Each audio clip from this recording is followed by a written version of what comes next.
భారత్ బంగ్లాదేశ్ మధ్య high tension కొనసాగుతోంది. భారత్ పై యుద్ధాన్ని ప్రకటించింది బంగ్లాదేశ్. అక్కడి దేశస్తులని, సామాన్య ప్రజల్ని కూడా ఈ యుద్ధంలోకి దింపుతోంది. భారత్కు వ్యతిరేకంగా నినాదాలే కాకుండా భారతీయులైనటువంటి హిందువుల పైన లేదు, బంగ్లాదేశీలైనటువంటి హిందువుల పైన కూడా దాడులు జరుగుతున్నాయి. ముఖ్యంగా హిందువులపై అక్కడ దాడి జరగగల ప్రధాన కారణం భారతదేశం అంటేనే హిందువుల జనాభా అత్యధికంగా ఉన్నటువంటి దేశం. హిందూస్థాన్ అని చెప్తూ ఉంటారు. That not only represents Hindu religion అనే కాదు, అది రకరకాల డెరివేషన్, అంటే హిందూస్థాన్ డెరివేషన్ రకరకాల సింధ్ సంబంధించినటువంటి నది నుంచి కానివ్వండి, సింధుస్థాన్ కాస్త హిందూస్థాన్గా మారింది. కానీ దేశ విదేశాల్లో హిందువుల జనాభా అత్యధికంగా ఉన్నటువంటి దేశం భారతదేశం మాత్రమే.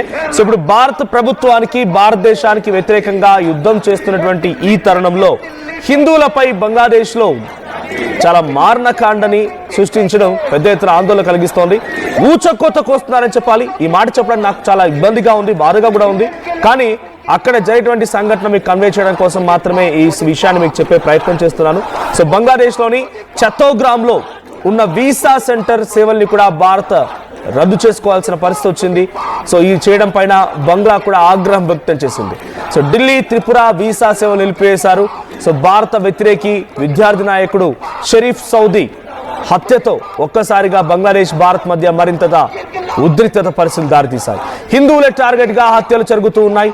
దీపు చంద్రదాస్ ని కొట్టి హతమార్చి నడి రోడ్డు పైన ఒక చెట్టుకు వేలాడదీసి నిప్పంటించిన సంఘటనతో ఒక్కసారిగా ప్రపంచ దేశాలు నివ్వెరపోయాయి. బంగ్లాదేశ్లో ఏం జరుగుతుందో అన్నటువంటి ఒక ఆందోళన వ్యక్తమైంది. మరీ ముఖ్యంగా ఒక హిందూ వ్యక్తి, ఆయన పైన ప్రధానంగా ఉన్నటువంటి ఆరోపణలు ఏంటంటే అంటే ఆయన పెద్ద ఎత్తున ఒక ప్రవక్తని, ముస్లిం ప్రవక్తని ఆరోపణలు చేస్తూ ఆయనపై దూషణలు చేశాడంటే ఒక ఆరోపణ మాత్రమే. నిజంగా ఆయన చేసి ఉంటే కంప్లైంట్ ఇవ్వండి, శిక్షలు వేయండి, జైలుకు తరలించండి. కానీ చట్టాన్ని మీ చేతిలో తీసుకొని ఇంత దారుణంగా చాలా చిత్రహింసలకు గురి చేసి ఒక వ్యక్తిని నడి రోడ్డు పైన నిప్పంటించడాన్ని ఎవరు చూసుకోగలుగుతారు? ఎవరు దాన్ని యాక్సెప్ట్ చేయగలుగుతారు?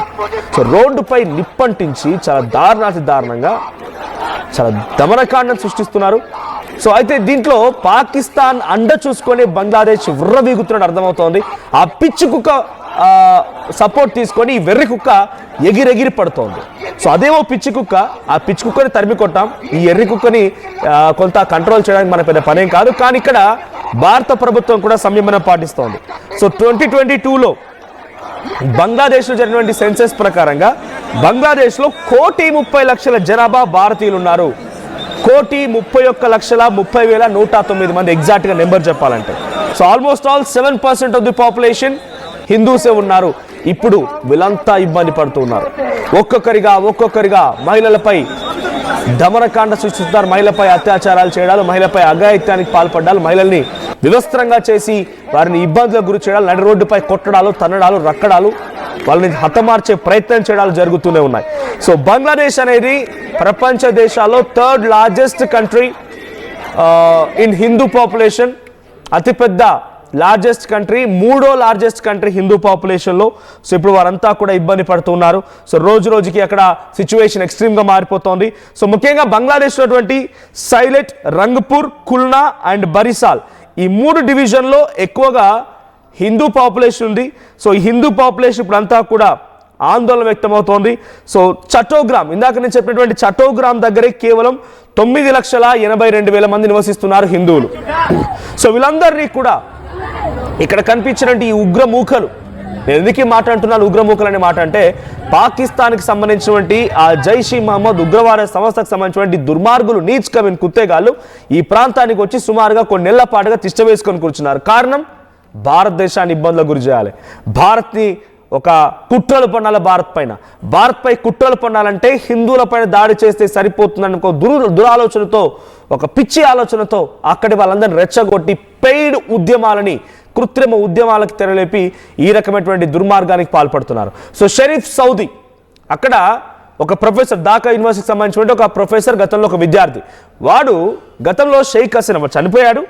బట్ షేక్ హసీనా ప్రభుత్వం అక్కడ ఉన్నప్పుడు అవామీ లీగ్ పార్టీకి వ్యతిరేకంగా, తను తీసుకున్న నిర్ణయాలకు వ్యతిరేకంగా, గతంలో షేక్ హసీనా అక్కడ అధికారంలో ఉన్నప్పుడు, తను ప్రధానిగా వ్యవహరిస్తున్నప్పుడు రిజర్వేషన్లకు సంబంధించి ఏదైతే ఉద్యమాలు జరిగాయో ఆ ఉద్యమానికి కొంత వెన్నుదన్నుగా ఉండి ఆ ఉద్యమానికి సంబంధించి ఒక స్పోక్స్ పర్సన్గా ఉన్నటువంటి వ్యక్తి ఈ షరీఫ్ సౌదీ. సో వీడు మొన్న మళ్ళీ షేక్ హసీనాని భారత్ మాకు అప్పగించాలని చెప్పి ఉద్యమాలు చేస్తూ కృత్రిమ ఉద్యమాన్ని సృష్టించి ఆ పాకిస్తాన్ వెరవ రెచ్చగొట్టడంతో రెచ్చిపోతూ చేసిన ఉద్యమానికి లోపలేదో అంతర్యుద్ధం జరిగిపోయి వాడిని ఎవరు 4 గన్లు పరి పేల్చేశారంట.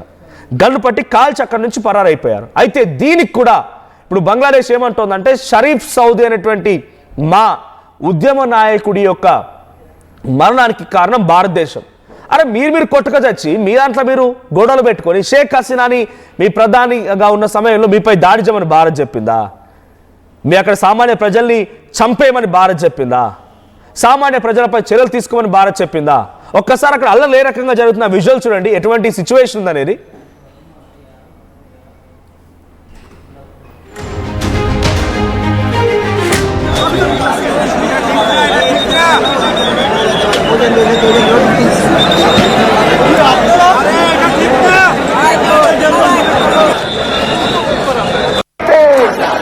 সংসদে সংসদে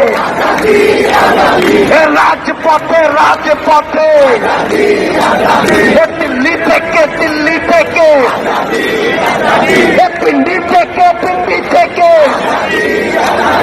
মস্কো থেকে రైట్, చూడండి అక్కడ ఆజాదీ ఆజాదీ అంటున్నారు. ఆల్రెడీ మీకు ఆజాదీ అంటే మీకు ఫ్రీడమ్ ఇచ్చిందే భారతదేశం. ఆ రోజు ఆ సిచ్యువేషన్లో మీకు పాకిస్తాన్ మధ్య జరిగిన విభేదాల్లో భారతదేశం కనుక లేకపోయి ఉంటే మీ పరిస్థితి ఏంటి? ఈరోజు అక్కడ మీరు స్వేచ్ఛా వాయువులు పీల్చుకొని మీ ప్రభుత్వాన్ని ఏర్పాటు చేసుకోగలుగుతున్నారు, మీకు ఇష్టం వచ్చిన వాళ్ళని ఎన్నుకోగలుగుతున్నారు. మీ స్వేచ్ఛగా మీరు ఉన్నారంటే కారణం ఎవరు? భారతదేశం. మేము పెట్టే పాపిస్ట్ భిక్షం మీకు. దాట్స్ 100% అది హిస్టరీలో ఉంది. బంగ్లాదేశ్కి భారత్ ఇచ్చినట్టు ఒక భిక్ష. ఆ దేశమే బంగ్లాదేశ్ అనే దేశం ఏర్పడిందే భారతదేశం యొక్క దయా కరుణ కటాక్షాలతోని, మా భారతీయ ఆర్మీ యొక్క తెగింపుతోని, వాళ్ళ పవర్తోని, వాళ్ళ ధైర్యంతోని, వాళ్ళ పోరాటంతోని. కొన్ని వందల మంది, వేల మంది మరణించారు. భారతీయ ఆర్మీకి సంబంధించి కొన్ని వేల మంది మరణిస్తే మరికొంతమందికి చాలా తీవ్రంగా గాయాలైపోయి ఆసుపత్రిలో చికిత్స పాలైపోయి మరణించిన వారు కూడా ఉన్నారు. అటువంటి దయా కటాక్ష కరుణాల మధ్య బంగ్లాదేశ్ లాంటి దేశం ఏర్పడితే ఇప్పుడు మీ పిచ్చి కుక్కలు తెలిస్తే వెదవలంతా మళ్ళీ భారత్పై యుద్ధాన్ని దిగుతారా? వాళ్ళ యుద్ధం అంతా ఏంటో తెలుసా? షేక్ హసీనాని అప్పగించాలని చెప్పి. ఎస్, అది మీకు కావాలనుకుంటే లీగల్ ప్రొసీజర్స్ ఉన్నాయిరా వెదవ, చదువుకోండి జరా. మీరు యుఎన్ఓలో అప్లై చేసుకోండి, యునైటెడ్ నేషన్స్ ఆర్గనైజేషన్లో మీరు ఛాలెంజ్ చేయండి, భారత్ని ఛాలెంజ్ చేయండి. భారత్కి లీగల్గా ఎటువంటి కాన్సిక్వెన్సెస్ ఫేస్ చేయాలనుకుంటే భారత ప్రభుత్వం వ్యతిరేకంగా కాన్సిక్వెన్సెస్ ఫేస్ చేయండి. అనవసరంగా అమాయకులైనటువంటి ఆ హిందువుల పైన మీరు చేసినటువంటి దమనకాండ మారణకాండ ఏదైతే ఉందో డెఫినెట్గా అంతకంతకి అనుభవించాల్సి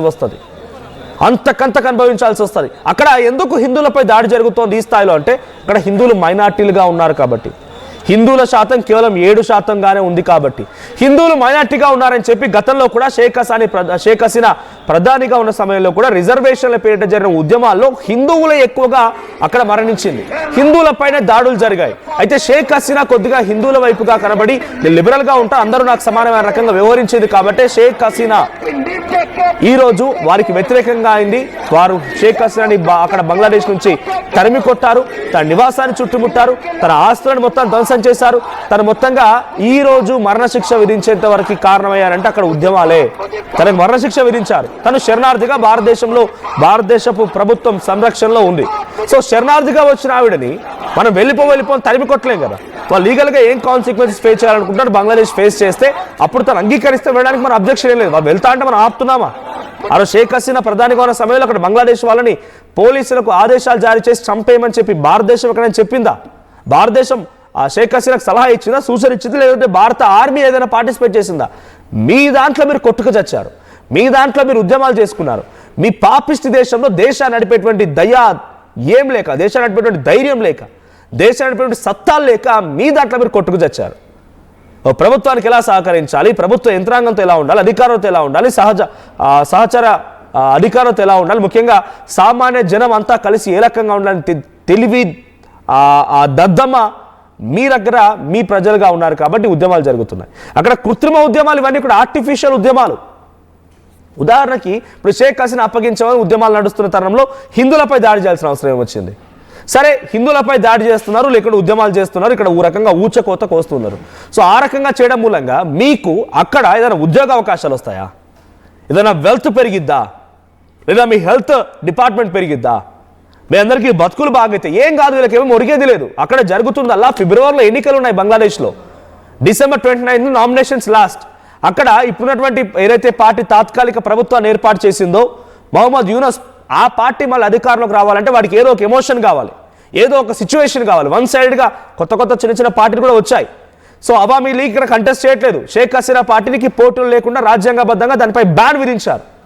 ఆ తర్వాత వ్యక్తిగతంగా వాళ్ళంతా పోటీలో ఉన్నారు కాబట్టి ఎమోషన్ కావాలి, మళ్ళీ నేనే ప్రధాని కావాలి, నాకు ఎమోషన్ కంటిన్యూ అవ్వాలని చెప్పి మొహమ్మద్ యూనస్ అనేటువంటి వ్యక్తి షేబాజ్ షరీఫ్తో కలిసి ఆడుతున్నటువంటి ఒక దొంగ నాటకపు ఉద్యమం మీద అంతా కూడా, ఒక నీచ్ కమిన్ కుత్తేగాలు చేసే ఉద్యమం మీద అంతా కూడా దీంతో ఎటువంటి ఉపయోగం లేదు. కానీ అనవసరమైనటువంటి అమాయకపు హిందువులు మరణిస్తున్నారు, వారిపై ఊచ కోతకు వస్తూ ఉన్నారు, నడి రోడ్డు పైన నిప్పంటిస్తున్నారంటే ఎంతటి దమనకాండ సృష్టిస్తున్నారు అర్థమవుతోంది. మహిళల పైన చాలా అతి దారుణంగా నడి రోడ్డు పైన వాళ్ళని వివస్త్రంగా చేస్తున్నారు, వాళ్ళని కొడుతున్నారు, తంతున్నారు, నరుకుతున్నారు. నిజంగా చెప్పాలంటే నాకే ఇబ్బందిగా ఉంది. సో ఈ ఉద్యమాలు నిజంగా ఇంతటి స్థాయిలో ఉంటాయా? అవి ఉద్యమాలు అంటారా? అవి ఉద్యమాలు కాదు, ఊచ కోతలు. బంగ్లాదేశ్లో జరిగేటువంటి ఈ దమనకాండ ప్రపంచ దేశాలు చూస్తూనే ఉన్నాయి.